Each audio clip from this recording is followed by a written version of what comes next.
Vamos orar? Vamos começar o nosso estudo pedindo a Deus que Ele possa nos abençoar, falar ao nosso coração através da sua palavra. Vamos falar com Deus?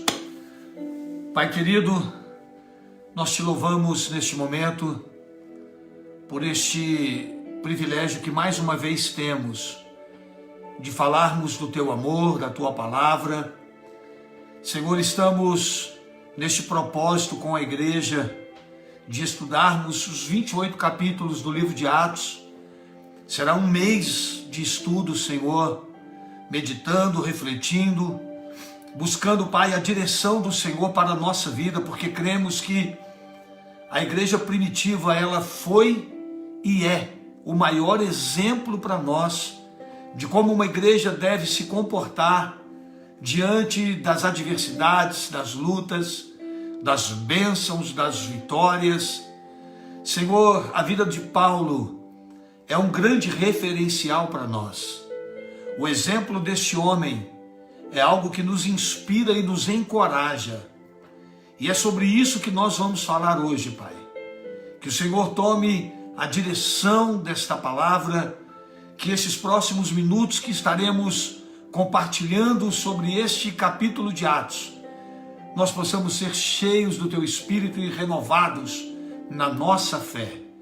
Deus abençoe cada irmão, cada irmã, amigo, amiga, que estará participando conosco nesta noite. Que esta palavra possa alcançá-los, gerando a bênção e a resposta que eles procuram. Deus abençoe a nossa irmã Natália, abençoe, meu Pai, o seu esposo, abençoe sua filhinha. Deus, coloca as tuas mãos sobre esta família, Senhor. A tua filha queixou-se de dores no peito, queixou-se de falta de ar. Senhor, nós repreendemos em nome de Jesus todo mal, toda seta maligna, toda enfermidade. Pedimos que o Senhor venha trazer respostas, curas, milagres na vida da tua serva, na família da tua serva. Em nome de Jesus, entra com a tua provisão agora. Entra, Senhor, com o teu milagre. É o que te pedimos e agradecemos, em nome de Jesus. Amém e amém. Muito bem, então você que está com a sua Bíblia aí, vamos lá? Hoje, irmãos, eu quero começar o nosso estudo hoje. Não vou começar pelo capítulo 20. Embora nós iremos falar sobre o capítulo 20, eu quero começar pelo capítulo de número 19. Irmã Natália, a irmã está entrando agora. Nós acabamos de orar para a senhora, para o seu esposo, para os seus filhos, tá bom, irmã? Eu vi lá o aviso da irmã lá no grupo. Nós acabamos de orar, oramos agora, junto aqui, ao vivo, online, para toda a família, tá bom? Confie em Deus, que Deus está no controle. Irmãos, eu quero começar pelo capítulo de número 19 de ontem, porque eu preciso falar algo aqui para os irmãos no início do nosso estudo. Então, vamos voltar só um pouquinho. Atos capítulo 19, no versículo 30, diz assim: E querendo Paulo, eu estou voltando no de ontem, tá? E querendo Paulo apresentar-se ao povo, não lhe permitiram os discípulos. Também alguns dos principais da Ásia, que eram seus amigos, lhe rogaram para que não se apresentasse no teatro. Irmãos, eu vou começar a nossa live hoje falando a respeito do conselho que Paulo recebeu dos discípulos, dos amigos, para não ir no teatro quando estava formada aquela confusão. Eu tenho dito e eu tenho ensinado aqui no nosso estudo de Atos que uma das grandes virtudes de Paulo era ser cheio do Espírito e andar na direção do Espírito. Mas nós precisamos aprender, irmãos, que na nossa caminhada com Deus, muitas vezes Deus vai usar pessoas para nos trazer conselho. Muitas vezes a manifestação, a direção de Deus para a nossa vida, ela não virá porque Deus falou, porque a gente ouviu a voz de Deus, porque a gente teve um sonho. Não. Deus também usa pessoas. Deus também usa pessoas para nos dar bons conselhos. Por isso é importante que você ande com pessoas que são de Deus, porque quando esses conselhos vierem, você vai poder recebê-los, sabendo que essas pessoas são amigas, leais e principalmente são homens e mulheres de Deus. Nesse momento, Paulo recebe um conselho de homem. Tem gente que tudo que os homens falam com ele, eles falam assim, não, se homem falou, para mim não vale nada. Não, conselho de homem eu não quero, conselho dos homens eu não quero. Não, irmãos, muitas vezes Deus vai usar homens cheios do Espírito Santo, homens abençoados, para poder nos dar uma direção. Paulo, no capítulo 19, ele recebeu o conselho dos seus amigos para não ir para o teatro onde estava tendo uma confusão. E ele não foi. Ele foi sábio. Ele soube discernir que aquele conselho era bom para ele. Irmãos, nós precisamos saber discernir. Nós temos que ter discernimento para saber se algo vem de Deus ou não. Agora, quando chega no capítulo 20, a Bíblia diz assim: depois que cessou o alvoroço, Paulo chamou a si os discípulos e, abraçando-os, saiu para Macedônia. E, havendo andado por aquelas terras e exortando-os com muitas palavras, veio para a Grécia. Agora, irmãos, chega a hora de Paulo sair daquele local, de ir para a Macedônia. Paulo estava disposto, decidido a ir para a Macedônia. E quando Paulo ele sai da Macedônia, ele sai com seus discípulos, e a Bíblia diz que ele vai andando por aquelas terras, e ele faz o quê? Ele vai fortalecendo os seus discípulos. Irmãos, me deem um segundo, espera aí, por favor. Pastora, pega a sua Bíblia para mim, eu pedi à pastora para trazer a Bíblia menorzinha dela. Essa minha Bíblia aqui, ó, ela é muito grande, ó. Olha só, olha o tamanho dessa Bíblia, irmãos. Ó, aí tá me ocupando muito espaço aqui. Toda hora eu tô dando uma esbarrada nela aqui, ó. Aí eu pedi à pastora ali para ela me emprestar a Bíblia dela menorzinha, que a outra minha tá lá no carro. Obrigado. Então aqui, agora essa aqui é pequenininha, ó. Então, irmãos, voltando lá no assunto, quando Paulo sai em direção à Macedônia, Paulo sai determinado, olha, e havendo andado por aquelas terras, exortando-os com muitas palavras. Irmãos, o que Paulo fazia? Trazia uma palavra de exortação. A palavra exortação aqui não é no sentido de punir, de brigar. O exortar aqui era no sentido de incentivá-los a suportar as provações. Paulo os exortava: fique de pé, não desistam da fé, não desistam, olha, lutas virão, provações, adversidades surgirão. Mas o que Paulo nos ensina, ou o que ele ensinava, era que aquelas pessoas, elas deveriam preservar a fé.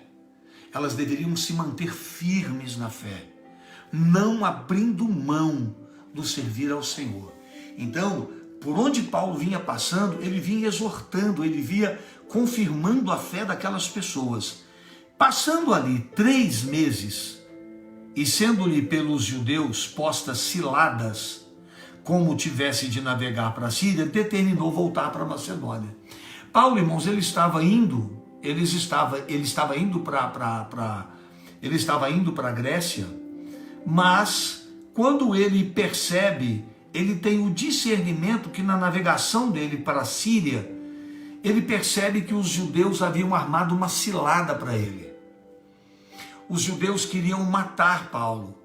Aqueles homens estavam tramando, eles estavam preparando uma cilada para que Paulo fosse morto. E Paulo, irmãos, teve essa percepção no Espírito. Paulo teve olha a importância de você ser guiado pelo Espírito Santo. Olha a importância de você ser guiado pelo Senhor. A Bíblia diz que nenhuma arma forjada contra ti prevalecerá. Todos os projetos do inimigo cairão por terra. Todas as ciladas de Satanás cairão por terra. Por quê? Porque o Espírito Santo te revela todos os laços e ciladas do inimigo contra a tua vida. Por isso a importância de nós termos uma vida de intimidade com o Senhor. Paulo estava decidido, eu estou saindo da Macedônia e eu estou indo para a Síria, vou pregar o evangelho na Síria, vou levar a palavra de Deus para a Síria, mas de repente ele percebe no Espírito, ele sente que há uma cilada contra ele. Sabe o que ele faz? Ele decide que não vai mais. Ele decide dar ouvidos à voz de Deus.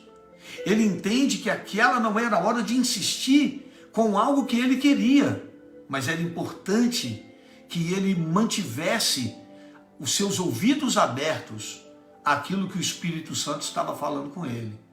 Sabe, irmãos, a maioria dos abismos, das lutas, a maioria dos problemas que a gente enfrenta na nossa vida, uma grande maioria deles é porque nós não demos ouvidos ao Espírito Santo.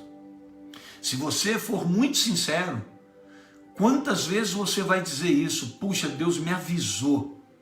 Puxa, Deus me falou. Deus usou aquele irmão, Deus usou aquela irmã, Deus usou aquela mensagem naquele culto, Deus usou aquela palavra de Atos para me dar uma direção, mas eu insisti numa coisa que estava na cara que ia dar errado.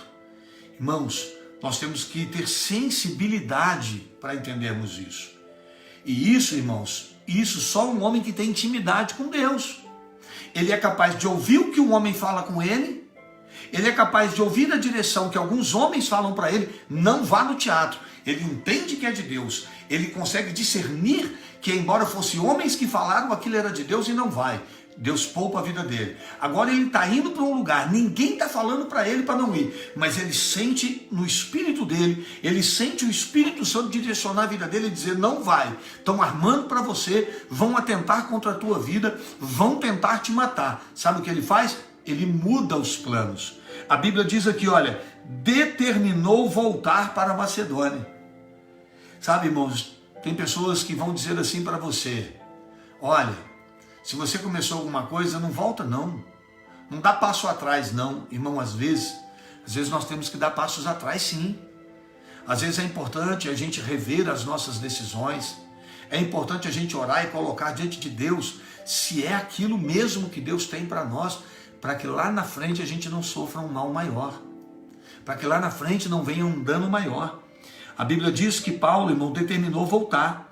E aí como é que ele volta? Como é que Paulo andava? Paulo ele não andava sozinho, Paulo tinha uma equipe ao lado dele. Paulo tinha discípulos, amigos, leais e fiéis, que estavam sempre andando com ele. A Bíblia diz que quem o acompanhou?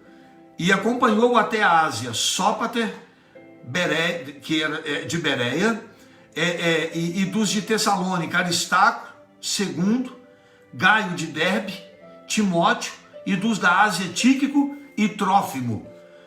E estes indo adiante nos esperaram em Trode. E depois dos dias do Pães Asmos, navegamos de Filipos e em 5 dias fomos ter com eles em Trode, onde estivemos 7 dias. Paulo ele muda o rumo da viagem, ele faz uma mudança nos seus planos para que ele possa seguir a voz do Senhor e continuar na sua jornada. Agora, irmãos, Paulo, ele vai por uma outra rota, ele vai por um outro caminho, ele tem a sua equipe, e agora chega a hora de Paulo ir embora dali também. Agora é hora de Paulo se despedir, e ele vai fazer um culto de despedida. E no primeiro dia da semana, numa segunda-feira, ajuntando-se os discípulos para partir o pão, Paulo ia servir a ceia. Paulo, que havia de partir no dia seguinte, ele ia embora na terça, falava com eles e alargou a prática até meia-noite. Irmãos, Paulo entra na casa de um dos discípulos chamado Carpo, e quando Paulo entra ali, Paulo decide fazer um culto de despedida, um culto de santa ceia, porque a partir dali, Paulo sabe que vai embora e nunca mais vai ver aqueles irmãos. Ele sabe que a sua jornada agora é uma jornada avante para um outro propósito, e ele decide entrar na casa de Carpo, preparou a ceia e Paulo começa a pregar. Só que a mensagem estava tão poderosa, a presença de Deus, ela estava tão viva, que a mensagem, diz a Bíblia, que a mensagem foi se estendendo. A mensagem foi prorrogando, ela foi ficando longa, e Paulo pregando, e a palavra foi ficando longa, e diz a Bíblia, irmãos, que ele alargou a prática até meia-noite. Aquele culto, que eu não sei que hora que deveria acabar, mas não era esse horário, porque a Bíblia diz que o horário alargou, esse culto foi até meia-noite. E a Bíblia diz que, havendo muitas luzes no cenáculo, onde estavam juntos, o cenáculo era a parte de cima das casas, era como se fosse num mezanino. A Bíblia diz que eles estavam lá em cima orando, e um certo mancebo, um certo jovem, por nome Eutico, assentado numa janela, caiu do terceiro andar, tomado de um sono profundo que lhe sobreveio durante o extenso discurso de Paulo, e foi levantado morto. Sabe o que aconteceu, irmãos? A Bíblia diz que chegou um jovem. Escuta isso que eu vou falar para vocês. Preste muita atenção, por favor, porque talvez esse aqui seja um dos dois pontos fortes do texto que eu vou falar para vocês hoje. A Bíblia diz que o jovem chega, o local estava cheio, e ele se assenta numa janela. E nessa janela, ele começa a assistir o culto. Irmãos, o culto estava poderoso, o culto estava pegando fogo, o culto estava ótimo. Deixa eu falar uma coisa para você, se tem uma coisa que o pregador sabe é quando o culto não está bom. Se tem uma coisa que o pregador sabe é quando o culto não está fluindo, quando a presença de Deus não está sendo derramada, quando as pessoas não estão recebendo, o pregador sabe disso. Se o culto estendeu, é porque Paulo percebia o mover de Deus, o agir de Deus, a presença de Deus. Mas a Bíblia diz que tinha um jovem, e esse jovem, ao invés dele estar lá no meio, participando do culto, orando, buscando, recebendo, sendo batizado com o Espírito Santo, sabe onde que ele estava? Na janela. E essa expressão, que ele estava na janela, ela é muito significativa no nosso estudo de hoje. Porque o que é estar na janela? Uma pessoa, quando ela está na janela, ela tem dois campos de visão. Eu estou aqui agora, atrás de mim tem uma janela, uma porta, que dá de frente para a rua. Como eu estou aqui dentro, o que eu estou vendo lá fora? Nada. Eu não tenho a menor ideia de quem está passando, de quantas pessoas estão ali fora, de quais carros que estão parados ali. Eu não tenho a menor ideia, porque eu estou aqui dentro, a minha atenção está voltada para o que está aqui. Aquele jovem, quando ele se assenta na janela, ele divide a atenção dele com o mundo e a presença de Deus, com o culto e o mundo.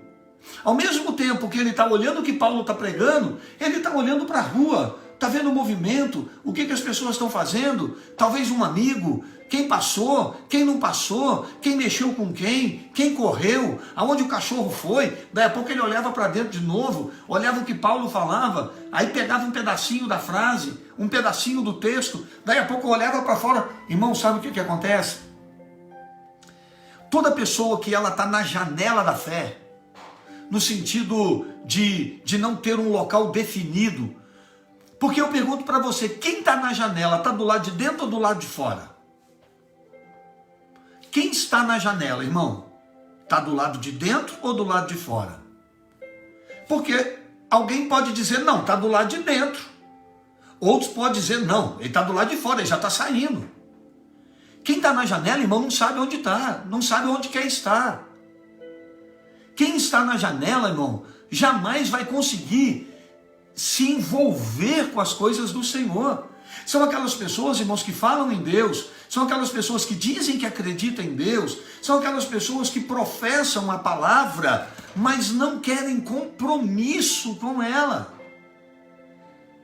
Se o mundo chamar, ele pula a janela e vai. Se a coisa dentro da igreja ficar um pouquinho melhor, ele pula para dentro da igreja e vai. Se dentro da igreja ele tiver um aborrecimento, ele já está na janela e ele pula para fora. Ele está na janela, se ele tem um arrependimento no mundo e está passando por uma luta, ele está na janela e ele corre para dentro. Ou seja, é uma pessoa que não sabe o que quer. E toda pessoa que não sabe o que quer, toda pessoa que não se posiciona, ela vai ser tomada pelo sono espiritual.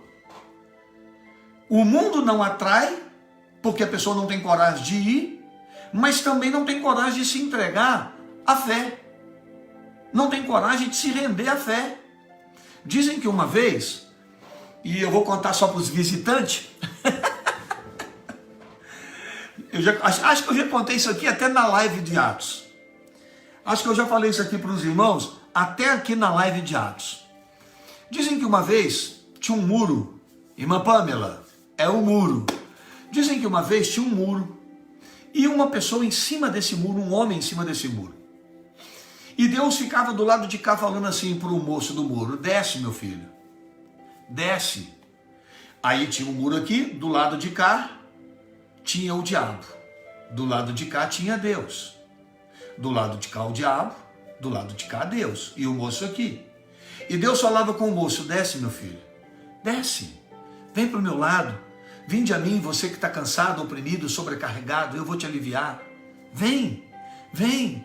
E o diabo do lado de cá não falava nada, só olhava. Aí passou um anjo e um demônio, e o anjo e o demônio viraram para o diabo e falaram assim: escuta, você não está vendo Deus chamar ele para lá, não? Você vai perder essa? Você não vai chamar ele para o lado de cá, não? E a resposta do diabo foi o seguinte: não, eu não vou pedir ele para descer, porque o muro também é meu. O muro também é meu. Porque quem está no muro, meu irmão, não está na fé. Porque sem fé é impossível agradar a Deus. Porque toda pessoa que não serve a Deus com todo o coração, com toda a alma, com todo o teu entendimento, com toda a tua força, esse não é do Senhor. O muro é do diabo. Então o diabo falou: não, eu não vou mandar descer, não. Porque quem está no muro também é meu. O muro também é meu. Então, aqueles que se assentam na janela, irmãos, são aqueles que não querem se comprometer. São aqueles que não querem se envolver. São aqueles que não querem entregar-se inteiramente ao Senhor. Aí fica ali. Quando o mundo atrai, ele pula da janela e vai para o mundo. Quando a igreja atrai, ele está na janela e ele vem para dentro da igreja. Ficam essas pessoas assim e são tomadas por o sono espiritual. A Bíblia diz que o culto estendeu e esse jovem caiu do terceiro andar porque foi tomado de um sono profundo. Esse sono, irmão, é o sono espiritual, é o sono da fé, é o sono de quem não se posiciona, é a sonolência que nos impede de tomar decisões, que nos impede de ter atitudes que Deus espera de nós. Quando ele é tomado por esse sono, irmão, o que aconteceu? Caiu. Escuta, isso aqui é um fato literal, mas a Bíblia é um livro de aplicações. A Bíblia é um livro. Irmãos, eu falo aqui, tá? Aliás, eu tenho muito mais gente aqui no Face do que no Instagram. Então, às vezes, eu fico alternando aqui, tá? Então, irmãos, o cair aqui é uma aplicação. Toda pessoa, irmãos, que ela não se aliança com Deus, não se compromete com Deus, ela vai ser tomada pelo sono espiritual e vai cair. Ela vai cair. Quem fica em cima do muro, quem fica em cima da janela, quem não se compromete, vai cair, vai esfriar, vai perder o interesse, o sono da fé vai vir sobre a pessoa e ela vai cair. Pois a Bíblia diz que aquele moço despencou lá do terceiro andar. Caiu lá, irmão, morto. A Bíblia diz que Paulo desceu correndo, e inclinando-se sobre ele, abraçando-o, disse: não vos perturbeis, que a sua alma está nele. E sabe o que Paulo faz? Paulo faz ali um milagre. Paulo restaura a saúde daquele moço. Paulo restaura a fé daquele moço. Irmãos, sabe, Paulo representa o Evangelho. Paulo representa o Evangelho. Paulo representa a palavra. Ele era o pregador da palavra. Irmão, sabe qual o remédio contra alguém que está no sono da fé? Palavra. É buscar no Senhor, é se fortalecer no Senhor, é estar firme, aliançados com o Senhor, para que o sono espiritual não venha sobre ele. Nesse período de quarentena, irmão, tem gente dormindo na fé, tem gente que não vê uma live, tem gente que não vai na igreja. Pastor, mas não pode, vai assim mesmo. Tem gente que não vai participar de uma ceia, tem gente, irmãos, que está cuidando só da sua vida material. Está se esquecendo da sua vida espiritual. Está sentado na janela olhando para o mundo, para ver o que está acontecendo no mundo e esquecendo de cuidar de si. Paulo desce, vai lá, opera um milagre na vida daquele moço, e agora, meia-noite, Paulo sobe, parte o pão, come, para poder se despedir daquelas pessoas. Irmãos, meia-noite, o culto pegando fogo. Meia-noite, tirando esse jovem que dormiu, o resto estava ligado, sendo abençoado, recebendo. Hoje, irmãos, se o pastor atrasa 5 minutos o culto, as pessoas estão olhando no relógio. Se o culto acaba 10 minutos mais tarde, as pessoas vão para casa assistir TV. As pessoas vão sair da igreja para parar na esquina para fazer um lanche. E elas ficam olhando no relógio. O fogo pode estar pegando, Deus abençoando, Espírito Santo falando. As pessoas estão olhando para o relógio, porque elas estão preocupadas que hora que o culto vai acabar. Oxalá que os nossos cultos, irmãos, começassem 7 horas e terminassem meia-noite, com a glória e a presença de Deus sendo derramada, com todos sendo batizados no Espírito Santo, com todos recebendo dons, recebendo avivamento, sendo fortalecidos. Irmãos, que a gente não imponha limites ao Espírito, que a gente não imponha regras ao Espírito. Olha, irmãos, virou vigília, irmã.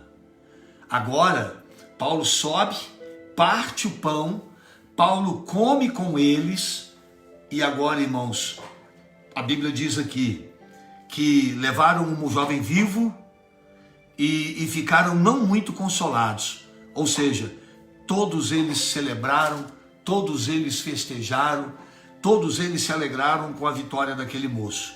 Agora eu vou ler um pedaço maior para entrar num outro ponto.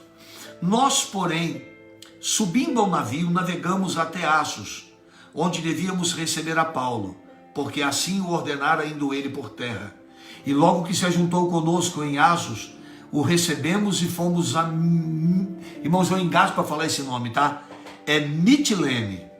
E navegando dali, chegamos... Aí está falando da viagem dele. Peraí, tem um assunto interessante aqui. Chegamos no dia seguinte de Frontiquio, e no outro aportamos a Samos, ficamos em Tróglio. Aí vai falando da viagem. Vai falando da viagem. E a ideia dele era que ele chegasse no dia de Pentecoste em Jerusalém. Versículo 17. E de Mileto mandou a Éfeso chamar os anciãos da igreja. Preste atenção. Quando Paulo chega a Mileto, ao invés dele ir entrando para dentro da cidade, ao invés dele ir entrando lá para Éfeso, Paulo sabia que em Éfeso ele já tinha uma ameaça de morte. E aquele não era o tempo de morrer. O que Paulo faz? Paulo manda chamar os anciãos da igreja, os líderes, os mais velhos, porque Paulo queria deixar alguns conselhos para eles. E logo que chegaram junto dele, versículo 18, disse-lhes: nosso Pai, a hora voa, vós bem sabeis que desde o primeiro dia em que entrei na Ásia, como em todo esse tempo, me portei no meio de vós. Quando Paulo manda chamar os anciãos, do versículo 18 em diante, Paulo vai narrar Paulo vai narrar a sua experiência, o seu testemunho junto a Éfeso. Sabe, irmãos, hoje eu estava mexendo no meu Facebook e eu vi uma publicação do pastor Rodrigo. E o pastor Rodrigo, ele diz que nós temos que pregar o evangelho com o nosso testemunho, porque o nosso testemunho fala mais alto que as nossas palavras. E eu quero fazer um apelo, a todos vocês, que vocês tomem muito cuidado com palavras. Eu costumo dizer que é muito difícil você ser pastor ou estar pastor numa igreja igual eu estou há 22 anos, aonde as pessoas conhecem a sua vida. As pessoas sabem onde você mora, a sua esposa, seus filhos. As pessoas sabem a vida que você leva. As pessoas sabem quando você está triste, quando você está feliz, quando você está aborrecido, quando você está desanimado. Porque o seu testemunho é a principal ferramenta de evangelização. Irmãos, não adianta eu estar numa igreja há 20 anos, eu prego uma coisa e eu vivo outra. O povo não é besta. O povo não é burro. Irmãos, o testemunho fala mais do que as palavras. Ontem eu fiz 35 anos de casado. 35 anos de casado. A Bíblia diz que aquele que não cuida e não governa bem a sua casa, ele sequer está apto para cuidar das coisas espirituais. Irmãos, você vai conhecer a vida de um homem de Deus pelo seu testemunho, pela sua conduta para com a sua família, para com seus líderes, para com aqueles que o cercam, com seus pais. É assim que você vai conhecer quem é um homem de Deus, quem é uma mulher de Deus. Um homem de Deus, uma mulher de Deus, não se mede pelo que ele fala, até porque papagaio também fala. Um homem de Deus e uma mulher de Deus se mede pela sua conduta, pelo seu caráter, pela forma como ele procede. Imagine, eu estou fazendo uma live, falando de família, falando de casamento, falando aqui, agora, por exemplo, a minha nora acabou de entrar no Instagram. Imagine se tudo que eu falo é uma falácia. A minha nora, que já conhece meu filho aí há mais de 10 anos. Imagine, só de casamento acho que tem 7 ou 8 anos já. Aí eu estou aqui pregando, a minha nora está de lá assim, hipócrita. Hipócrita, quem não te conhece que te compra. Vem para live, vem para o púlpito, vai pregar uma coisa e vai viver outra, né, Tamara? Glória a Deus, irmãos. Paulo reúne aquelas pessoas. Paulo chama aqueles anciãos e diz: vocês sabem, vocês me conhecem, como desde o primeiro dia que eu entrei na Ásia, como todo esse tempo eu me comportei no meio de vocês. Paulo falava: o meu testemunho fala por mim. O meu testemunho é a minha maior pregação. O meu testemunho é a minha maior mensagem. Eu não sei se a minha nora está aqui, não sei se ela ainda está aqui no Instagram, mas quando eu fiz o casamento do meu filho, com a minha nora, tá por aí ainda, Tamara?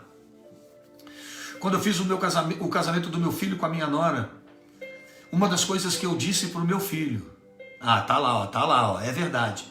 Uma das coisas que eu disse para o meu filho, se você quer ter um casamento abençoado, faça com a tua esposa, seja com a tua esposa, aquilo que você até hoje viu o seu pai ser e fazer com a tua mãe. Faça o mesmo que você aprendeu. Tenha a mesma direção. Irmãos, isso para mim é pregação. Isso para mim é testemunho. Nós temos que testemunhar a nossa vida. Nós temos que testemunhar. Paulo disse: vocês sabem como até hoje eu fui um exemplo para vocês. Aí ele diz no versículo 19, vamos voltar para o Paulo, que o negócio aqui não é o Edmar. servindo ao Senhor com humildade. Paulo fala do seu exemplo, Paulo fala do seu testemunho. Paulo, meu irmão, ele fala da sua humildade. Ó, quando Paulo fala assim, servindo a Deus com humildade, o que você acha que Paulo estava querendo dizer? O que você acha que Paulo estava dizendo? E vocês me viram servindo a Deus com humildade, sabe por quê? Porque Paulo via um monte de gente servindo a Deus com arrogância, servindo a Deus com soberba, servindo a Deus com presunções, pessoas que tinham tudo para ter ministérios e vidas bem-sucedidas, mas não foram humildes diante do Senhor, não são humildes na presença de Deus, não sabem ouvir conselhos. Olha, quando alguém disse para Paulo, Paulo, não vá para o teatro, ele não foi. Isso aqui é humildade, irmão. Um homem que está lá para pregar, um homem que é o cabeça do negócio, um homem que está sendo usado por Deus, um homem que é cheio do Espírito Santo, de repente chega alguém para ele e fala, não vá para o teatro, ele não vai. Que humildade! Hoje nós estamos encontrando pessoas, irmãos, que aprendem isso aqui de Bíblia, aí acha que sabe mais do que o outro. Pessoas que estão chegando agora no ministério, pessoas que estão começando a engatinhar agora, só porque aprenderam lá uma coisinha diferente, agora acha que sabem mais que o seu pastor. Deixa eu falar uma coisa, meu irmão, não se mede um pastor pelo que ele sabe ou pelo que ele não sabe, é a autoridade que Deus deu a ele sobre as ovelhas. Tem pastor que não tem curso, tem pastor que não tem diploma, tem pastor que não tem hermenêutica, não tem exegese, mas tem autoridade e unção dada pelo Senhor. E isso, meu irmão, tem que ser obedecido. Isso tem que ser obedecido. Mas tem pessoas, irmão, que qualquer coisa o seu nariz empina. Se acham. Irmãos, eu tenho pavor. Eu tenho relia de soberbos. Irmãos, tem pessoas que até para conversar é difícil, porque são pessoas arrogantes, soberbas, não sabem ouvir, não sabem receber de quem está abaixo. Meu irmão, Deus usa os pequenos para confundir os grandes. Deus usa as coisas loucas e tolas desta vida para confundir as sábias. Isso é tremendo. Paulo disse, vocês me viram o tempo todo servindo a Deus com humildade, com muitas lágrimas, tentações, que pelas ciladas dos judeus me sobrevieram. Paulo estava dizendo, vocês me viram passar por tantas provações, vocês me viram passar por tantas lutas, vocês me viram passar por tantas adversidades. Versículo 20, como nada que útil seja, deixei de vos anunciar e ensinar publicamente pelas casas. Paulo está dizendo, olha, eu abri mão de tudo. Eu abri mão de qualquer coisa para poder me dedicar ao Evangelho. Vocês são testemunhas. Vocês são testemunhas da minha vida. Da minha não, de Paulo. Paulo dizendo, vocês são testemunha. Aí ele diz, olha, como nada que útil seja, Paulo diz, eu não considerei nada mais importante na minha vida, eu abri mão de qualquer coisa na minha vida, eu abri mão de tudo na minha vida, tudo, para poder me dedicar e entregar ao Senhor. Testificando tanto a judeus como gregos a conversão a Deus e a fé em nosso Senhor Jesus Cristo. E agora, eis que ligado eu pelo Espírito, versículo 22, versículo 21, testificando tanto aos judeus como aos gregos a conversão a Deus. Algumas traduções vai dizer o arrependimento, vai falar sobre o arrependimento a Deus. Essa era a mensagem dele. Aí no 22 diz assim, e agora, eis que ligado eu ao Espírito, vou para Jerusalém. Você pode dizer para mim o que está escrito depois? Tem alguém com a Bíblia aberta aí? Deixa eu ver se tem. Vou esperar aqui, porque dá um delay aí. Enquanto isso eu vou tomar água. E agora, eis que ligado eu pelo Espírito, vou para Jerusalém. Ninguém? Ninguém com a Bíblia aberta aí, não? Demora um pouquinho? Então eu vou falar. Vamos lá, hein? Ninguém, gente, não sabendo o que lá me há de acontecer. Sabe o que Paulo diz? Agora eu estou ligado no Espírito, estou indo para Jerusalém e não tenho a menor ideia do que vai acontecer. Não tenho a menor ideia do que está me reservado.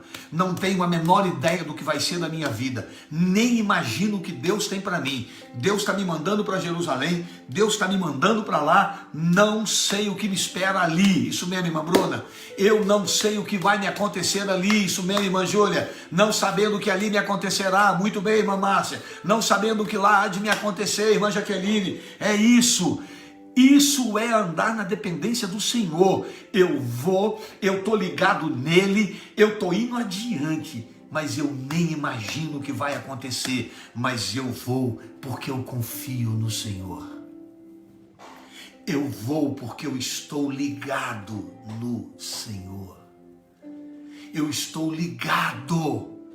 Eu não sei o que me espera, eu não sei o que vai acontecer, mas eu espero em Deus. Tem pessoas, irmãos, que tudo que elas querem saber é o seguinte: tá, mas se eu for, o que eu ganho?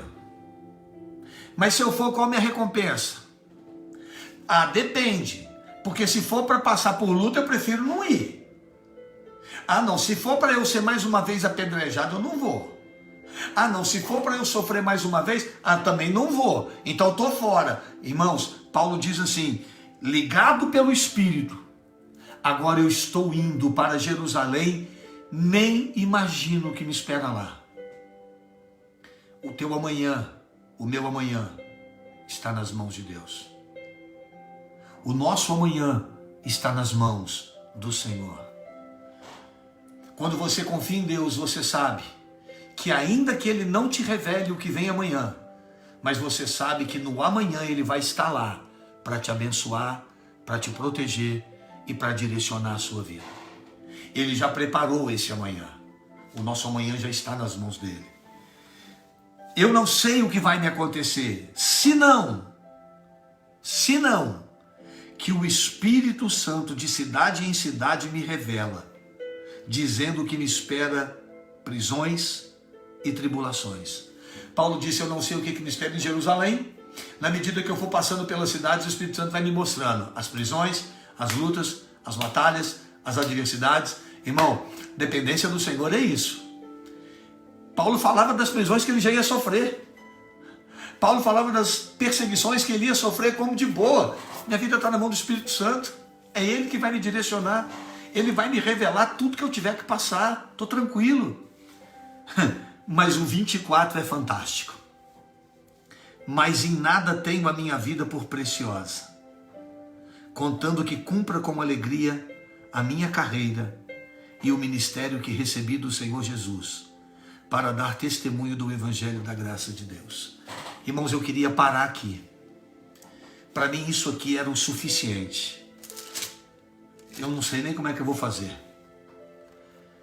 Paulo disse, olha, em nada eu tenho mais a minha vida como preciosa.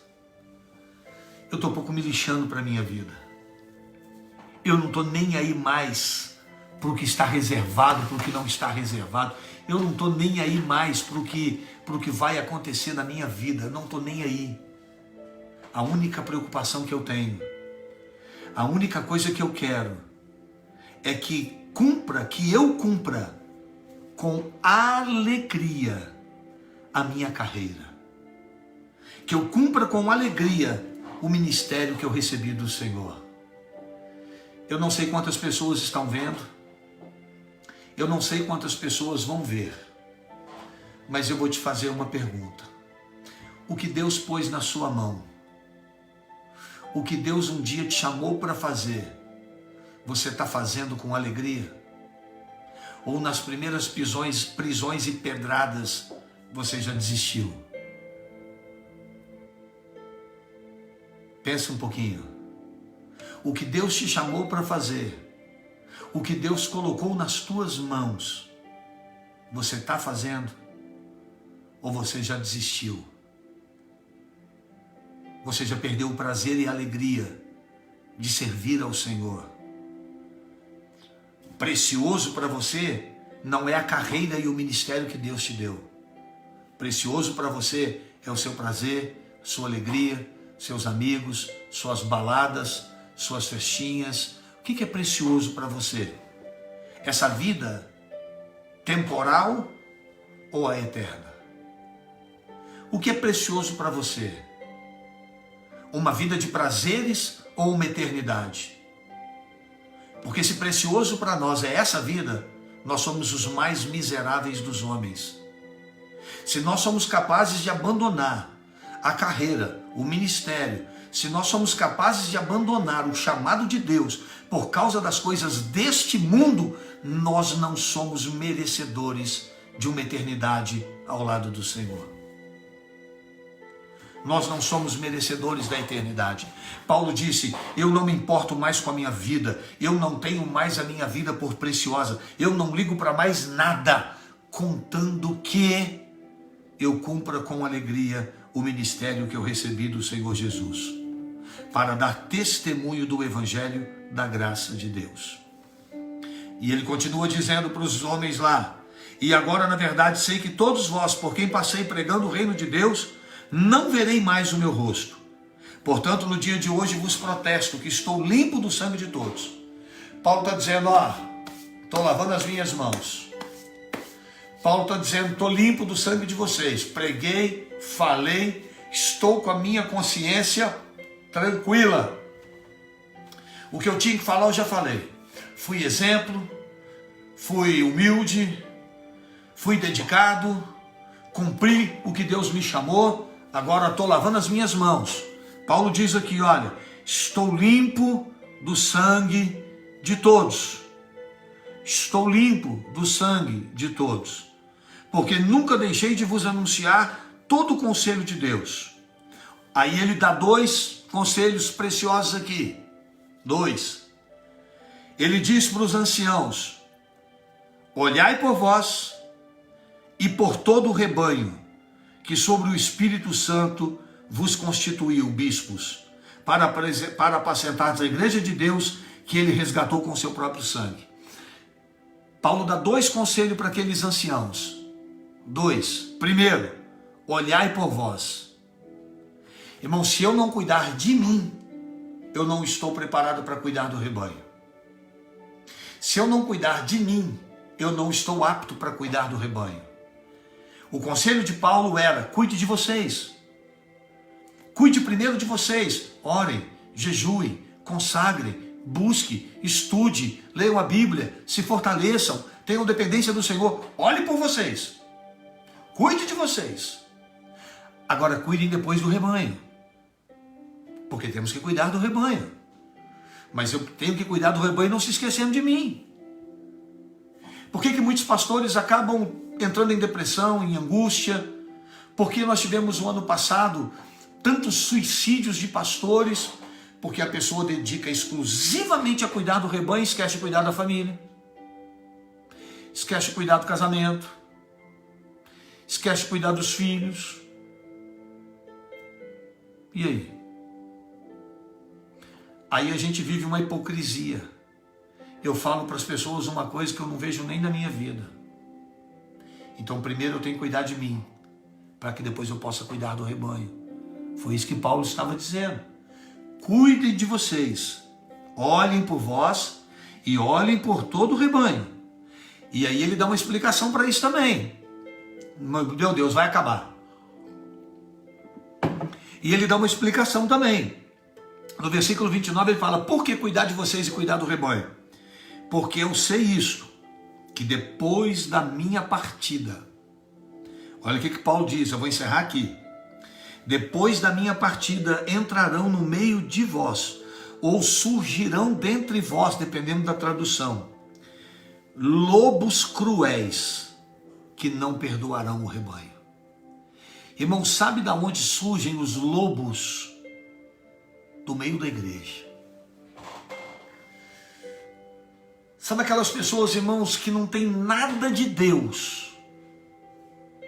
A vida delas é um fracasso. mas elas se levantam como se fossem ovelhas, mas são lobos para destruir e perturbar o rebanho. Eles surgem do meio de nós. Por isso é importante que a ovelha esteja sempre pronta e atenta à voz do seu pastor.